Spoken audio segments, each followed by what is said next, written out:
দেশের ভিতরে দেশের বাইরে একটা গোষ্ঠী আমাদের সৌহার্দ্য সম্প্রীতি বিনষ্ট করে গোলা পানিতে মাছ শিকার করার চেষ্টা চালাচ্ছে। আমাদের এই প্রিয় মাতৃভূমি, এখানে নানা জাতি গোষ্ঠী ধর্ম বর্ণের অধিবাস। রাষ্ট্রীয়ভাবে সাংবিধানিকভাবে প্রত্যেকের অধিকার সমান।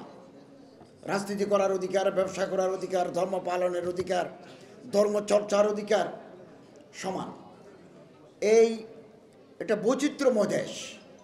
এটা বাগানের ভিতরে যেমন নানা বর্ণের নানা সুবাসের ফুল থাকে, আমাদের এই বাংলাদেশেও মুসলমান, হিন্দু, বৌদ্ধ, খ্রিস্টান বিভিন্ন জাতিগোষ্ঠীর মানুষরা আছে।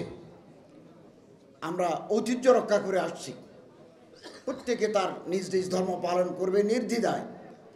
ধর্মীয় পাপ গাম্ভীর্যের সাথে তারা তাদের ধর্মীয় কর্মকাণ্ড পরিচালনা করে আসছেন, আগামী দিনেও আসবেন। তাদের নিরাপত্তা নিশ্চিত করা সরকারের দায়িত্ব।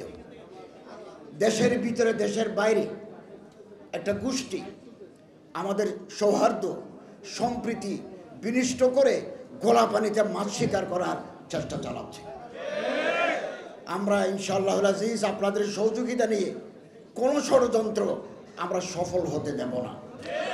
যারা অপরাধ করবেন, ব্যক্তি হোক সংগঠন হোক, তদন্তের মাধ্যমে এটা যদি প্রমাণিত হয় কোনো সংগঠন কোনো ব্যক্তি ফৌজদারি অপরাধের সাথে যুক্ত, তাহলে বিচারের মাধ্যমে তাকে দৃষ্টান্তমূলক শাস্তি প্রদান করা হবে।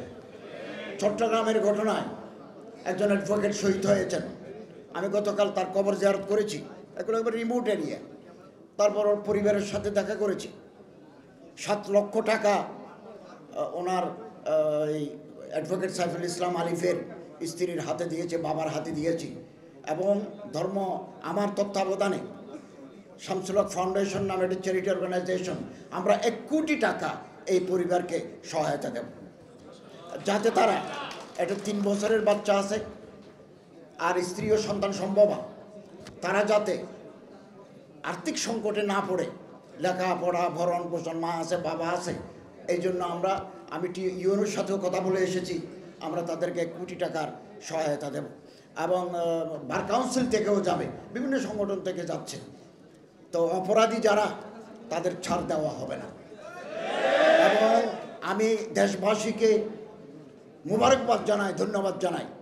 এই ঘটনার পরে একটা চক্র চেয়েছিল একটা সহিংসতা দাঙ্গা হাঙ্গামা তৈরি করার জন্য, কিন্তু আপনারা ধৈর্যের পরিচয় দিয়েছেন, সহনশীলতার পরিচয় দিয়েছেন, উদারতার পরিচয় দিয়েছেন।